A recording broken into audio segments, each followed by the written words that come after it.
Hey, what's up, my friend?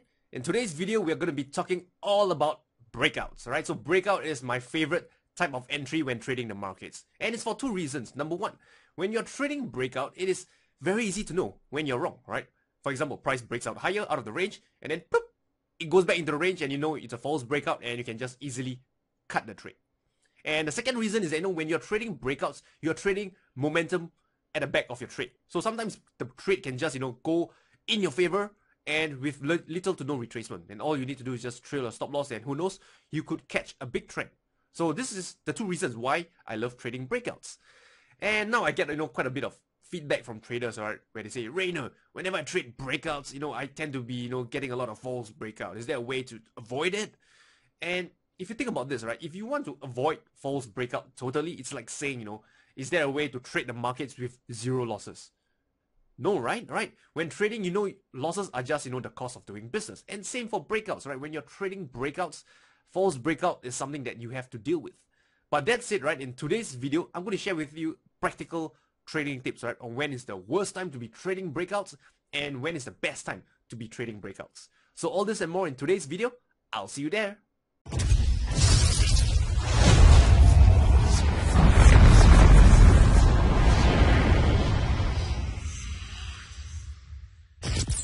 Okie dokie. So first up, let's talk about basics, right? What is a breakout? So a breakout is, for me, I classify it in two ways. Number one, a breakout of swing high or swing low, or a breakout of support or resistance.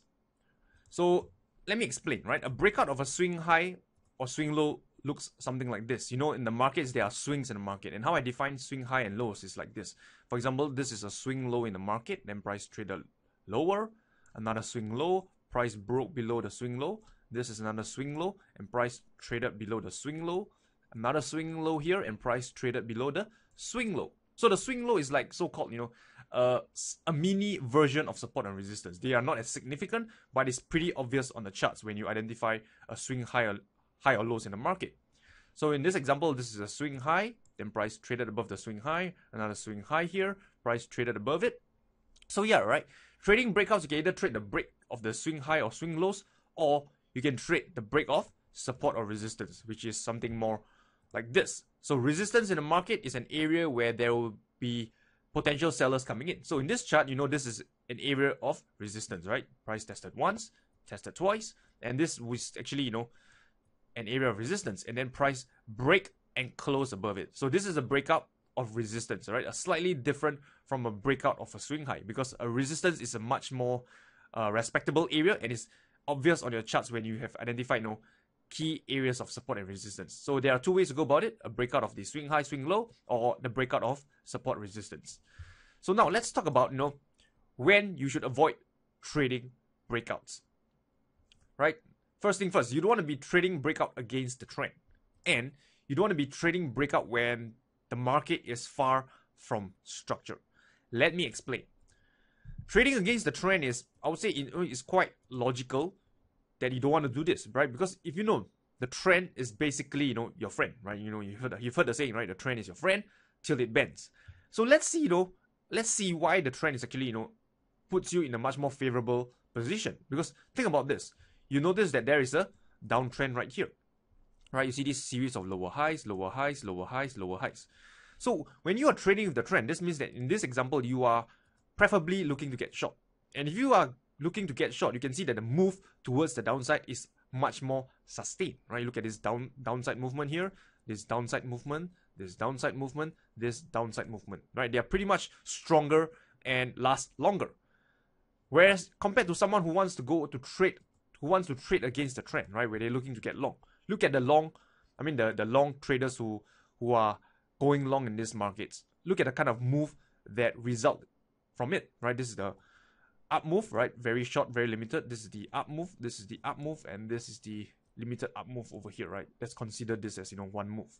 So you can see that the strength by the bulls is very weak compared to the bears. So if you are looking to trade against the trend, then you can see that there is really not much so-called meat in the move, right? Your gains are pretty much limited because you are trading against the trend.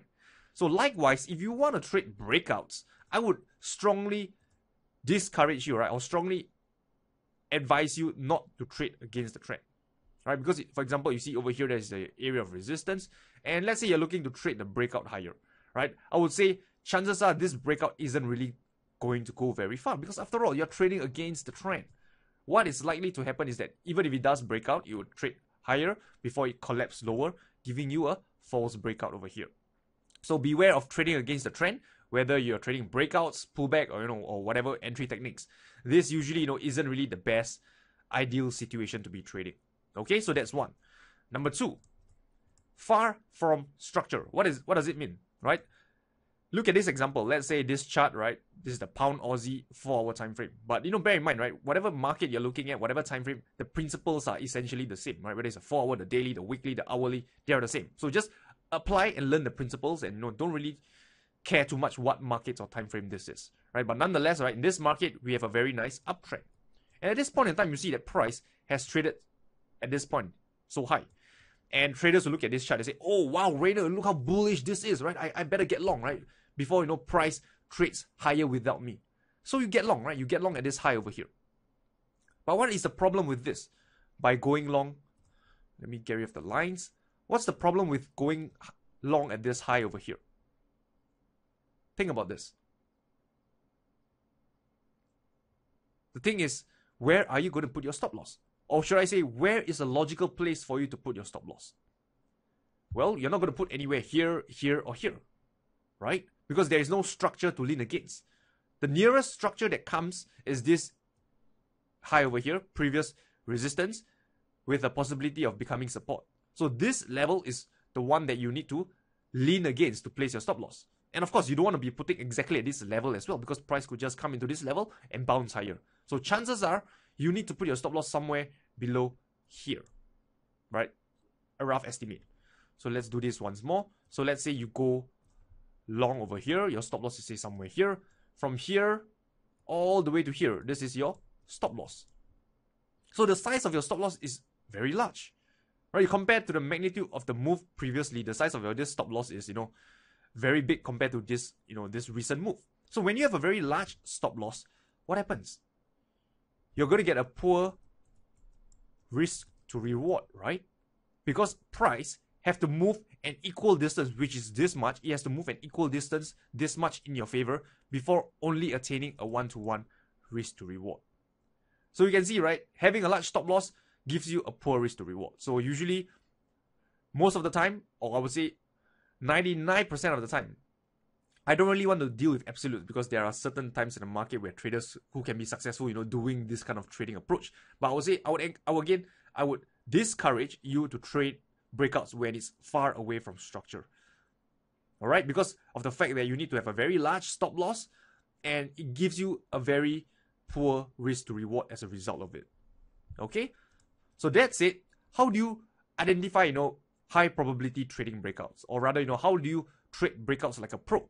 So these are three things to bear in mind. Number one, you want to trade with the trend. Number two, you want to trade near structure. And number three, you want to trade breakouts with build-up. Let me explain. So trade with the trend is something which is, you should be familiar by now, because earlier I discouraged you from trading against the trend. So it only makes sense to be trading with the trend. So in this example, you are in an uptrend. You can see that price, has consolidated here. Then it broke higher, another consolidation here, then it broke higher. So at this point in time, it looks like maybe a flag pattern is emerging, and then you could possibly trade higher from it. So when you have a trend in your favor, right, trade the breakout in favor of the trend. You would increase the odds of your trade working out. Okay, so trade with the trend, right? That's one. Number two, trade near structure. So earlier you saw that, trading when price is very far away from structure doesn't really make much of a sense, because your stop loss is so large, you get a very poor risk to reward. And in this example, what if you're trading breakout when it's near structure? Say this is an area of resistance, then price has broke above it. So if you're looking to get long right now, where is a logical place to put your stop loss? Below this previous resistance turn support, right? So you can just put your stop loss, somewhere over here. Right, so your entry is here, stop loss is here. So from here to here is the size of your stop loss. So this is a much tighter stop loss to use compared to the earlier example you saw. So with a much tighter stop loss, it will give you a better risk to reward. right? Because price don't have to move a lot in your favor before your R multiple starts going in your favor, right? Look at this distance, right? When price move equally this much, say for example, it moves this much in your favor, you get almost a 1-to-1 risk to reward, or even slightly more than that. So it gives you a much favorable risk to reward because of the fact that your stop loss is much tighter. And why do you have a much tighter stop loss? Is because you are much closer to the structure of the markets, right? You can lean against this structure to place a logical stop loss. Compared to the earlier example, the structure is way too far away, and it doesn't really make sense to me, to be trading when in that scenario. Okay? And the last thing you want to pay attention to is, to trade breakouts with build-up. So this is a question I get a lot from traders, right? Rayner, what is build-up, right? So I do apologize if I didn't explain clearly, but this video would definitely, clear your doubts, right? So build-up is basically, think about this, right? Let's think about congestion, right? Consolidation, right? Or a tight range. You can think of build-up along this line.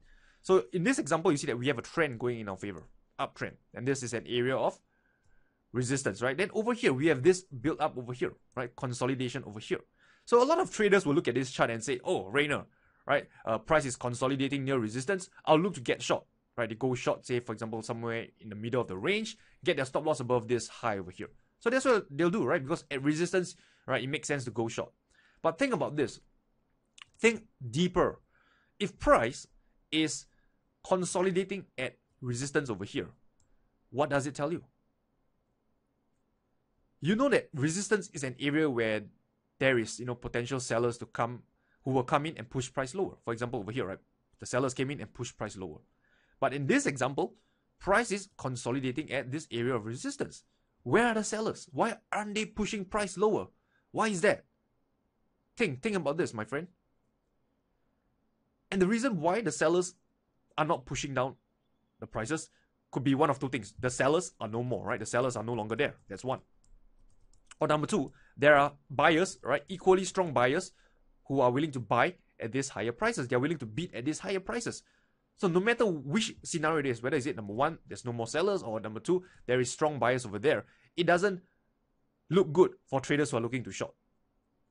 Right? And on top of it, the cluster of stops above this high would create incentive for the smart money, for the institution to actually break out higher so they can rate these stops above this high and above this high. So when you see, so my point is this, right? When you see consolidation over here at resistance, right? Basically build up over here, this is what we call a build up.